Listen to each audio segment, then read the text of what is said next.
कल्पना कीजिए आप एक हलवाई की दुकान खोलते हैं। समोसे एकदम कड़क हैं, चटनी लाजवाब है और दुकान के बाहर लाइन लगी है। शाम को आप गल्ले से 5,000 रुपए निकालते हैं, उसमें से 2,000 रुपए बिजली का बिल भरते हैं, 1,000 रुपए की बीवी के लिए साड़ी लेते हैं और बाकी से अगले दिन का मैदा खरीद लेते हैं। महीने के अंत में आप देखते हैं कि बिक्री तो 2 लाख रुपए की हुई, पर आपके हाथ में फूटी कौड़ी नहीं बची। अब आप सिर खुजला रहे हैं कि भाई पैसा गया कहाँ। यही वो पल है जहाँ एक बिजनेस का मरण शुरू होता है। और मजे की बात, बाहर से देखने वालों को लग रहा है कि आप नोट छाप रहे हैं। ज्यादातर छोटे बिजनेस इसलिए फेल नहीं होते कि उनके पास आइडिया बुरा था या उनका प्रोडक्ट रद्दी था। वो इसलिए दम तोड़ देते हैं क्योंकि उनके मालिक फाइनेंशियल सुसाइड कर रहे होते हैं और उन्हें पता तक नहीं चलता। आज हम बात करेंगे उन 5 साइलेंट किलर गलतियों की जो आपके बिजनेस को अंदर ही अंदर दीमक की तरह चाट रही हैं। गलती नंबर 1, प्रॉफिट का चश्मा और कैश फ्लो का अंधापन। मिस्त्री जी ध्यान से सुनिए, सेल और कैश में उतना ही अंतर है जितना एक शादी के वादे और शादी के बाद के हकीकत में होता है। अक्सर नए बिजनेस ओनर अपनी सेल्स की रिपोर्ट देखकर नाचने लगते हैं।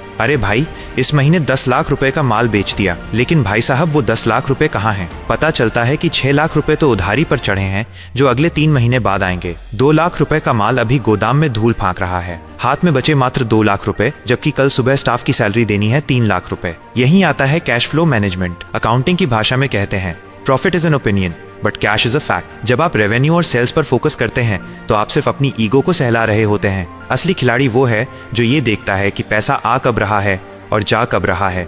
अगर आपके पास 1 करोड़ रुपए का ऑर्डर है लेकिन लेबर को देने के लिए 10,000 रुपए जेब में नहीं है, तो तकनीकी रूप से आपका बिजनेस उसी वक्त दिवालिया हो चुका है। लोग अक्सर इन्वेंट्री में पैसा फंसा देते हैं। सस्ता मिल रहा है, 2 साल का स्टॉक एक साथ उठा लेते हैं। बधाई हो, आपने अपने कैश को एक बेजान डिब्बे में बंद करके कोने में पटक दिया है। अब जब रेंट भरने की बारी आएगी तो क्या मकान मालिक को ईंट पत्थर दोगे? कैश फ्लो का मतलब है पाइपलाइन में पानी का बहाव बना रहना चाहिए। अगर बहाव रुका तो बिजनेस का गला घुटना तय है। गलती नंबर 2, सब अपना ही तो है, पर्सनल और बिजनेस का रायता। इंडिया में छोटे बिजनेसमैन की सबसे बड़ी बीमारी क्या है? उनका खुद का बैंक अकाउंट और बिजनेस का अकाउंट जुड़वा भाइयों की तरह होते हैं। बच्चे की स्कूल फीस भरनी है, बिजनेस के QR कोड से पेमेंट कर दी। घर के लिए राशन लाना है, गले से 2,000 रुपए निकाल लिए। शाम को बिजनेस के लिए पेट्रोल भरवाना है, अपनी जेब से दे दिया। ये खिचड़ी फाइनेंस आपको कभी ये नहीं समझने देगा कि आपका बिजनेस वास्तव में कमा कितना रहा है। जब आप पर्सनल और बिजनेस के पैसों को मिलाते हैं तो आप दरअसल अपनी आंखों पर पट्टी बांध रहे हैं।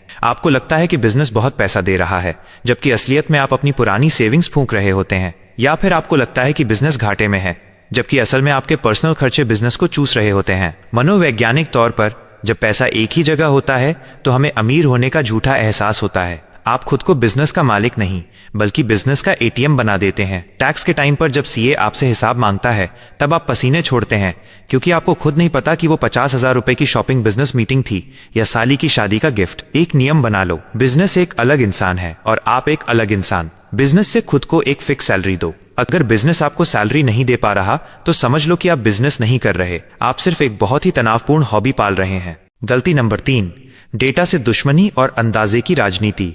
कई लोग बिजनेस ऐसे चलाते हैं जैसे पुरानी फिल्मों में हीरो बिना ब्रेक की गाड़ी चलाता है, बस भगवान भरोसे। पूछो कि भाई ग्रॉस मार्जिन कितना है? जवाब मिलता है अरे बस ठीक ठाक निकल जाता है। पूछो कि एक्विजिशन कॉस्ट क्या है? तो कहते हैं वो क्या होता है भाई, ग्राहक आ रहा है, बस यही बहुत है। बिजनेस में डेटा ट्रैक न करना वैसा ही है जैसे आप अंधेरे कमरे में फुटबॉल खेल रहे हो। आपको लगेगा कि आप गोल कर रहे हैं, पर असल में आप दीवारों से सिर टकरा रहे होते हैं। ज्यादातर लोग सिर्फ साल के आखिर में या इनकम टैक्स भरने के टाइम अपनी बैलेंस शीट देखते हैं। भाई साहब, तब तक तो पोस्टमार्टम का वक्त आ चुका होता है। अगर आप महीने दर महीने अपनी नंबर नहीं ट्रैक कर रहे तो आपको पता ही नहीं चलेगा कि आपका कौन सा प्रोडक्ट आपको अमीर बना रहा है और कौन सा आपकी जेब काट रहा है।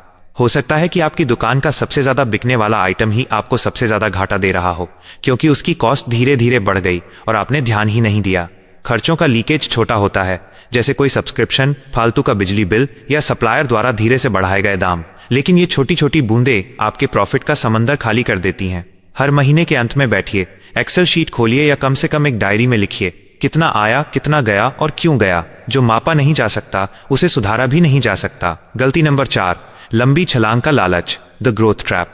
कहते हैं कि इंसान अपनी औकात से ज्यादा खा ले तो बदहजमी हो जाती है। बिजनेस के साथ भी यही है। जैसे ही बिजनेस थोड़ा सा चल पड़ता है, मालिक के अंदर का अंबानी जाग जाता है। एक दुकान चल गई, चलो कल ही 4 और खोलते हैं, लोन ले लो, स्टाफ भर्ती कर लो, बड़ा ऑफिस ले लो। सुनने में ये बहुत पॉजिटिव लगता है। लोग आपकी तारीफ करेंगे कि वाह बिजनेस बढ़ रहा है, लेकिन फाइनेंस की दुनिया में इसे ओवर ट्रेडिंग कहते हैं। तेज ग्रोथ के लिए बहुत सारा वर्किंग कैपिटल चाहिए होता है।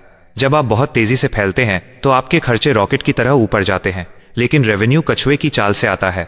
नतीजा, आपके पास नई ब्रांच का किराया देने के पैसे नहीं बचते। आप पुरानी ब्रांच का प्रॉफिट नई ब्रांच के गड्ढे भरने में लगा देते हैं और अंत में पूरा स्ट्रक्चर ताश के पत्तों की तरह ढह जाता है। ग्रोथ होनी चाहिए, लेकिन वो कैलकुलेटेड होनी चाहिए। क्या आपके पास अगले 6 महीने के बढ़े हुए खर्चों का बैकअप है? क्या आपकी टीम इस लोड को संभालने के लिए तैयार है? बिना फाइनेंशियल प्लानिंग के स्केल करना वैसा ही है जैसे बिना पैराशूट के प्लेन से कूदना और रास्ते में पैराशूट सिलने की कोशिश करना। जमीन बहुत जल्दी पास आ जाती है दोस्त। गलती नंबर 5, इमरजेंसी फंड को फालतू पैसा समझना। बिजनेस की दुनिया में एक कहावत है, उम्मीद बेस्ट की रखो पर तैयारी वर्स्ट की करो। ज्यादातर छोटे बिजनेस हैंड टू माउथ चलते हैं। जितना कमाया उतना उड़ाया या वापस बिजनेस में डाल दिया।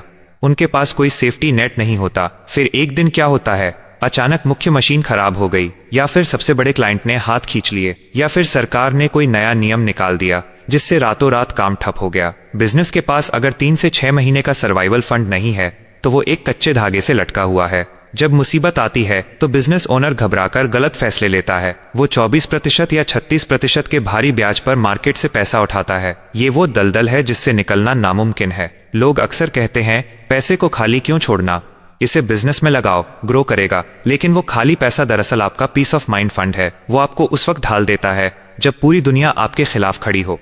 एक मजबूत बिजनेस वो नहीं जो सिर्फ धूप में चले, बल्कि वो है जो तूफान में भी अपनी जगह से ना हिले। बिजनेस शुरू करना एक इमोशनल फैसला हो सकता है, लेकिन बिजनेस चलाना एक प्योर मैथमेटिकल प्रोसेस है। आप अपनी मेहनत से 1 लाख रुपए कमा सकते हैं, लेकिन अपनी एक फाइनेंशियल बेवकूफी से 10 लाख रुपए गवा भी सकते हैं। ये 5 गलतियां, कैश फ्लो को इग्नोर करना, हिसाब किताब मिक्स करना, डाटा से भागना, बिना सोचे फैलना और इमरजेंसी फंड न रखना, ये सब साइलेंट किलर हैं। ये शोर नहीं मचाते, ये बस आपके बिजनेस की सांसें धीरे धीरे कम कर देते हैं।